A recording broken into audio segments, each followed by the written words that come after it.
Fidèles téléspectateurs de 20 News TV, merci de nous recevoir. Nous recevons aujourd'hui pour vous Monsieur Alain Tailly, directeur général du Centre national des arts et de la culture de Côte d'Ivoire. Bonjour Monsieur Alain Tailly. Bonjour. Vous êtes aujourd'hui à Paris, certainement depuis un certain nombre de jours. Qu'est-ce qui vous emmène en France, sur le territoire français? Eh bien, je suis là dans le cadre d'une tournée du Ballet national de Côte d'Ivoire. Nous sommes là depuis pratiquement un mois et demi. Moi, je suis là depuis une semaine, mais le ballet était là bien avant. Et donc, c'est cette tournée française qui justifie ma présence. Aujourd'hui, le ballet national de Côte d'Ivoire tourne à travers le monde, mais beaucoup d'Ivoiriens ne le connaissent pas. Nous avons d'abord eu une période de reprise en main du ballet sous l'impulsion du ministre de la Culture et de la Francophonie, M. Maurice Bandaman, depuis 2012. Et c'est depuis cette époque-là que l'appellation ballet national a été remise au goût du jour. Avant, c'était la Compagnie nationale de danse.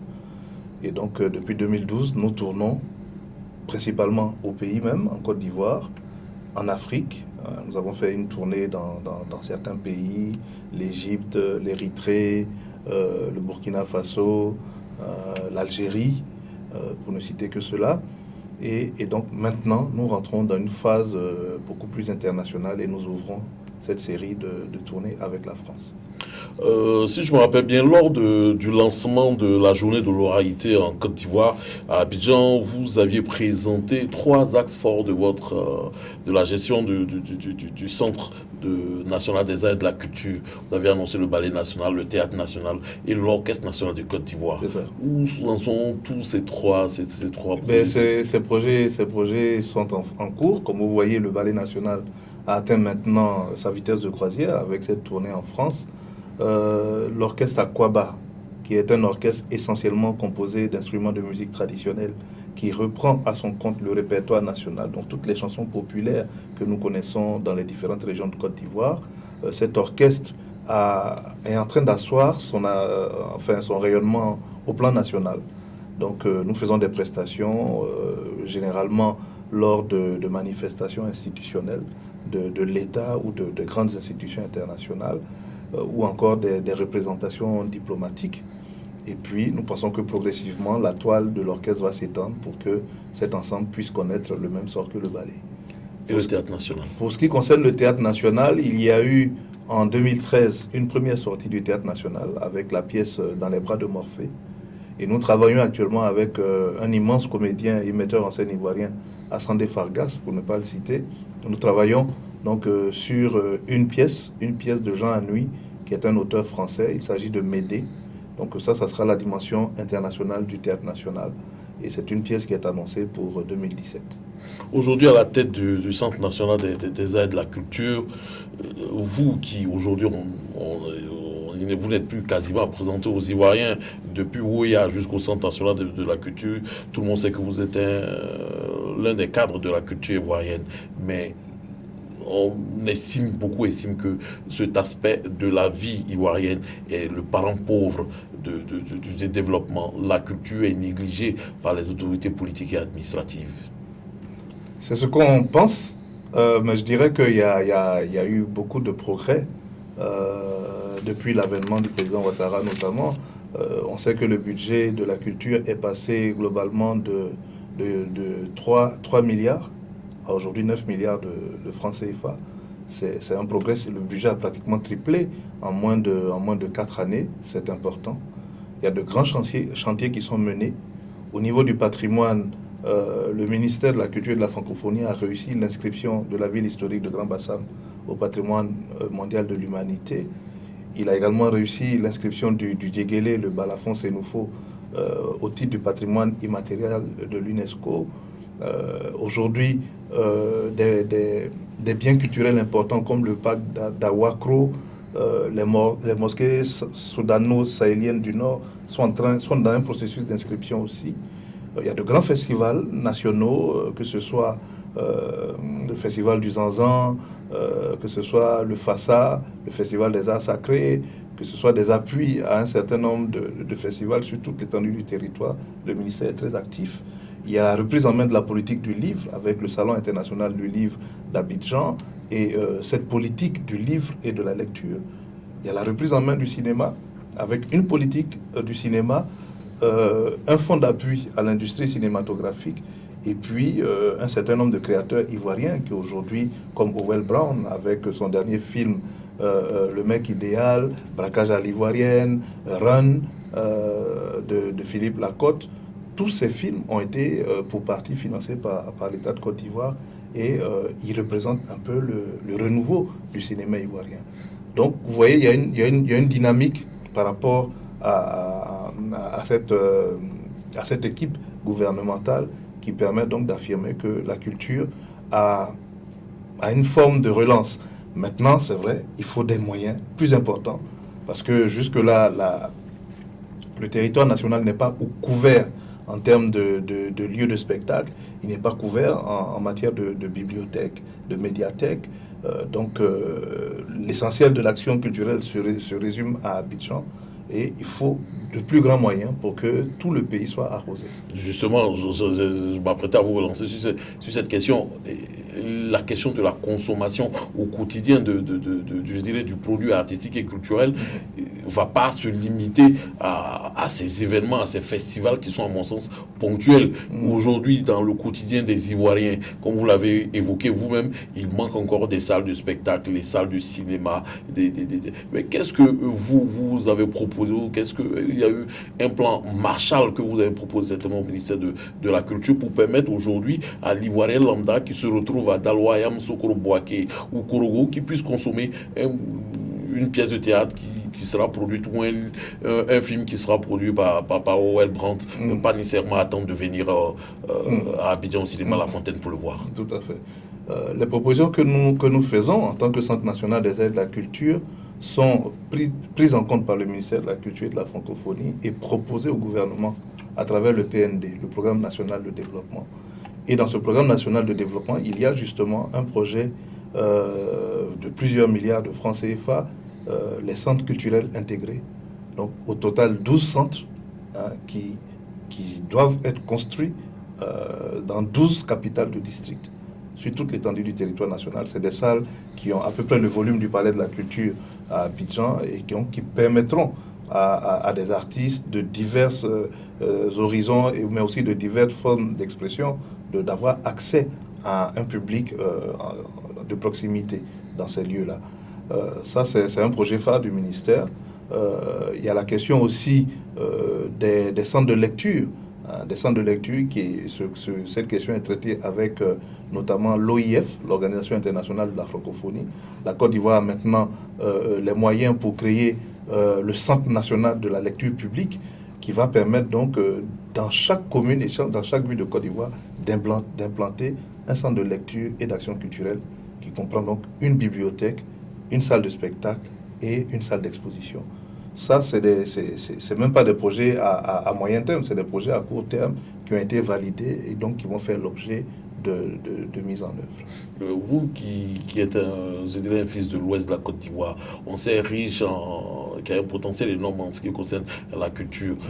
Qu'est-ce que vous faites concernant aussi la culture est un élément important, un maillon important dans la dimension touristique d'un pays qui participe du développement de ce pays. Est-ce qu'aujourd'hui, au niveau du Centre national des arts de la culture, vous avez mis en place un certain nombre d'événements culturels et artistiques de sorte qu'ils puissent rentrer, à mon sens, dans des circuits touristiques? Nous travaillons actuellement avec le conseil régional du Cavali, dont le président est le ministre Dagobert Banzio.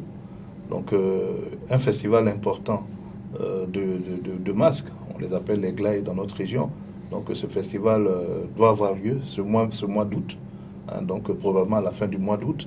Et le Centre national des arts et de la culture est fortement impliqué dans ce festival. C'est dire donc que nous sommes sur le terrain et que nous œuvrons au développement de la culture. Il ne faut pas oublier que lors de sa rencontre historique avec les Fils de l'Ouest, le président Ouattara a donné comme subvention 200 millions de francs CFA pour que la culture ouest soit restaurée. La culture ouest dans ses fondamentaux qui sont les masques, les cuis et les djis, qui sont vraiment on peut dire la Trinité, ouais, puisqu'ils constituent le socle de notre société. On sait qu'à la faveur du conflit armé, la culture ouais a été démantelée, pratiquement décimée, et donc ce fonds de 200 millions qui a été donné aux autorités des deux régions, du Guémon et du Cavali, donc est destiné à restaurer tous les camps de masques, de cuir et de dit qui ont été décimés, donc qui vont permettre donc une renaissance de la culture. Aujourd'hui en Côte d'Ivoire, quand on parle de culture, on parle frontalement de musique. Beaucoup d'artistes se plaignent de ne pas pouvoir vivre de leur art. Pourtant, il existe un bureau ivoirien des droits d'auteur. Vous, quelle est la plaie, vous qui êtes au niveau du Centre national des arts et de la culture? Qu'est-ce qui fait qu'aujourd'hui en Côte d'Ivoire, les artistes chanteurs n'arrivent pas à vivre de leur métier? Je suis moi-même artiste, puisque je suis poète, écrivain, dramaturge.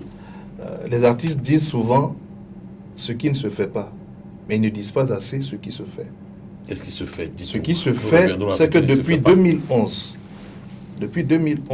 il y a près de 2 milliards de francs CFA de droits d'auteur qui ont été distribués aux artistes. Depuis précisément 2013, une quarantaine d'artistes qui ont plus de 60 ans bénéficient d'une pension mensuelle de 300 000 francs chacun. D'une pension du chef de l'État pour leur permettre de vivre plus décemment. Donc des doyens comme Anoma Brou Félix, comme Ala Thérèse, comme Rosemary Guiraud, même Sidiki Bakaba qui est à Paris en bénéficie, Gégé Léopoldi, en tout cas tous nos aînés dans la profession qui sont en difficulté de vie reçoivent cette pension mensuelle. Le Burida a lui-même mis en place une assurance maladie qui prend en compte le sociétaire, sa compagne et 4 enfants pour la modique somme de 140 000 francs CFA. Ce qu'on demande, c'est que les artistes souscrivent ou qu'ils autorisent leur administration à prélever progressivement, à tempérament, ces 140 000 francs pour qu'ils aient une couverture. Le problème, c'est qu'ils n'ont pas le réflexe de toujours se couvrir. On attend de tomber gravement malade pour lancer des SOS à la télé et réclamer que l'État de Côte d'Ivoire vienne aider. Ce n'est pas toujours la mission du ministère de la Culture, parce que ce n'est pas un ministère des Affaires sociales, ce n'est pas toujours sa mission de venir comme ça en aide, puisque l'administration met en place des structures pour venir en aide aux artistes. Donc c'est à eux de s'organiser aussi, avec l'argent qu'ils reçoivent, c'est à eux de s'organiser pour s'assurer et pour mener un train de vie beaucoup plus sain qui leur permet de vivre plus longtemps. Mais justement, ce que vous êtes en train de dire est surprenant parce qu'il y a quasiment tous les artistes, chanteurs, musiciens, tous les éléments. On a vu la vidéo de l'autre, comment il s'appelle, le DJ, si je m'abuse, qui allait faire du tapage au Burida, au siège du Burida. Et tous les DJ Lewis, il allait faire un tapage au siège du Burida pour dire qu'il ne reçoit pas, qu'il ne perçoit pas ses droits d'auteur. Et ils sont comme ça, légion, ces chanteurs qui se plaignent. Vous, aujourd'hui, qui nous parlez, elle se trouve où la vérité? La question, moi je ne suis pas DG du Burida, même si je l'ai été il y a quelques années. Oui. Donc ma chère sœur Irène Vira pourra être beaucoup plus qualifiée pour répondre. Mais ce que je puis dire en tant que cadre du ministère de la Culture et de la Francophonie, c'est que il y a beaucoup d'efforts qui sont déployés par l'administration culturelle nationale pour aider les artistes à améliorer leurs conditions de vie. Maintenant, le fait d'avoir sorti un CD au début des années 2000, le fait que ce CD ait beaucoup marché, je parle de Grippe aviaire de Didier Lewis, ça ne signifie pas que c'est un fonds de commerce sur lequel on peut vivre tout le temps. Puisque, à un moment donné, si cette œuvre n'est pas jouée, elle ne peut pas faire l'objet de redevances.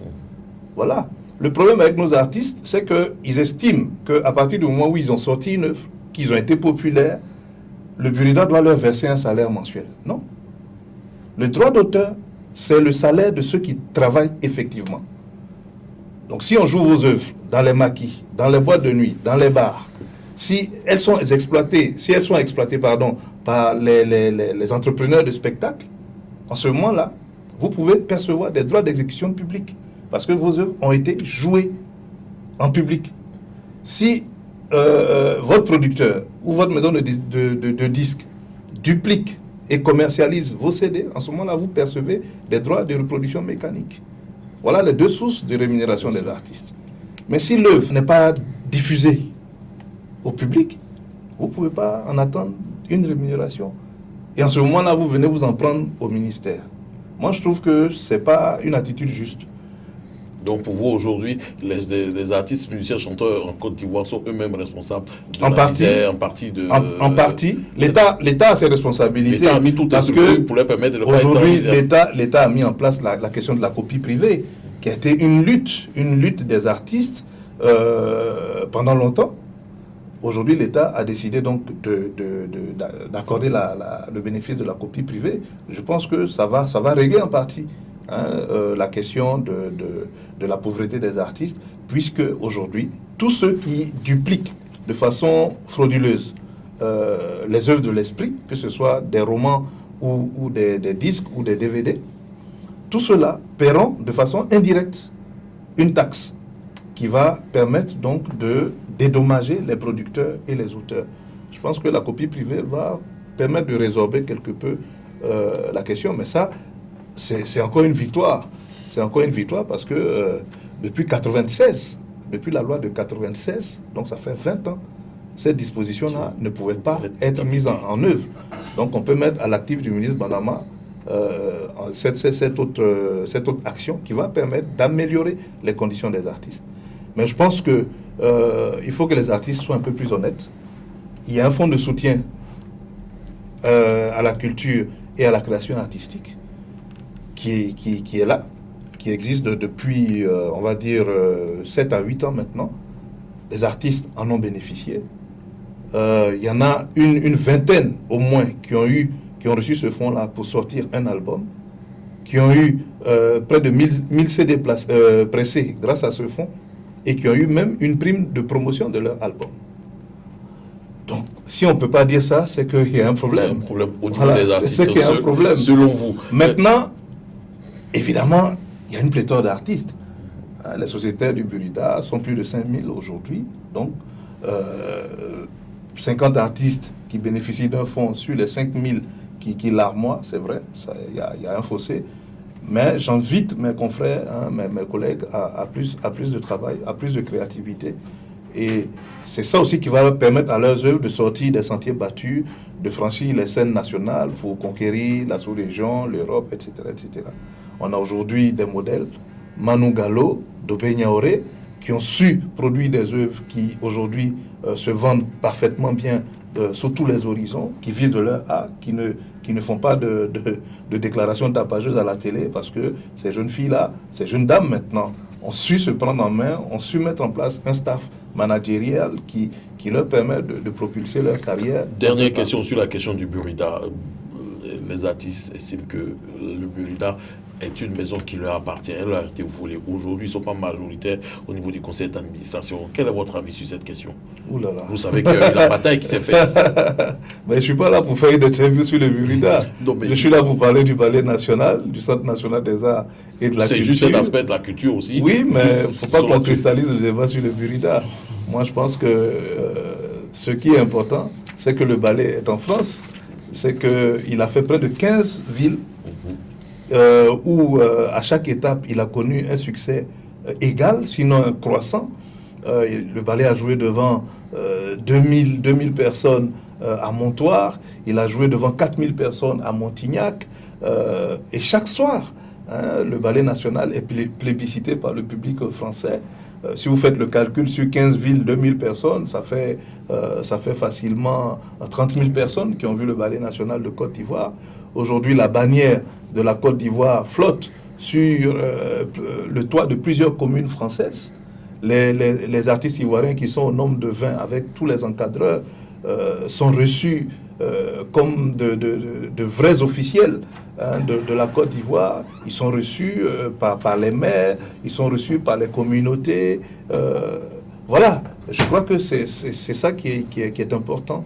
Et c'est ça qui rehausse l'image du pays, c'est ça qui permet aux uns aux autres de connaître la Côte d'Ivoire, de connaître sa culture et de savoir que c'est un pays, c'est une terre de culture et une terre d'excellence. Beaucoup disent que la France connaît quasiment la culture ivoirienne. Après cette tournée française, quelles sont vos prochaines destinations européennes ou américaines? américaine, même kazakhtanaise, si je peux utiliser ce vocable. En tout cas, il y a de nombreux contacts qui ont été tissés ici et là. Déjà, au niveau de la France, plusieurs sollicitations pour l'année 2017.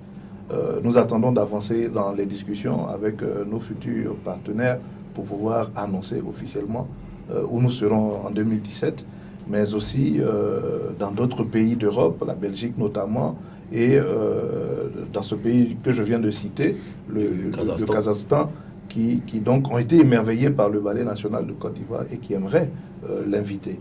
Mais tout cela, c'est des processus que nous sommes en train de mettre en place en discutant avec ceux qui nous ont invités et avec bien sûr le CIOF, le Conseil international du folklore et des arts traditionnels. Pour finir, M. Alain Tailly, vous qui êtes le patron des arts et de la culture en Côte d'Ivoire, quelles aujourd'hui pour vous vos espérances, quelles sont vos perspectives pour la culture ivoirienne au plan national et international? Oui, les perspectives, elles sont nombreuses. Elles sont nombreuses. Là où on a de la créativité, de la combativité, il y a nécessairement des voies qui s'ouvrent. C'est le cas du Ballet national que nous avons trouvé totalement anéanti en 2012, mais à force de créativité, d'audace aussi, nous avons pu le mettre jusqu'à ce niveau-là, malgré les faibles moyens dont nous disposons. C'est pour cela que je parle de créativité. Donc on n'est pas dans une logique de plainte, on est dans une logique de faire le mieux possible avec le peu qu'on a. C'est comme ça qu'on peut faire avancer les choses. Et je pense que l'Europe nous ouvre ses portes à travers la France. Le Ballet national va pouvoir revenir pour une tournée européenne et si possible pour plus tard aller en Amérique. Donc les perspectives sont heureuses. Pour la culture ivoirienne de façon générale, je pense que les Jeux de la francophonie de 2017 ouvrent de nombreuses perspectives pour notre pays. Mon souhait, c'est que la Côte d'Ivoire soit beaucoup plus responsable et que les compétences que le pays a, que le pays possède pour gérer la culture à un certain niveau, que ces compétences-là soient valorisées, qu'elles soient utilisées, afin que ce grand rendez-vous mondial de la francophonie, des arts, des sports, que notre pays fasse vraiment figure honorable et que le monde entier découvre la créativité, le professionnalisme de la Côte d'Ivoire. Donc un grand espoir de renaissance des arts et de la culture et même des sports de Côte d'Ivoire à travers les Jeux de la francophonie 2017. Merci M. Alain Tailly, directeur général du Centre national des arts et de la culture, d'avoir accepté notre invitation, l'invitation de Yvette News TV, pour d'être venu parler de la tournée française du Ballet national de Côte d'Ivoire, des perspectives des arts et de la culture en Côte d'Ivoire. Fidèle d'Yvette News TV, merci de nous avoir suivis. Nous espérons que vous avez pris énormément de plaisir à suivre cette émission, comme nous en avons eu à vous la présenter. Au revoir.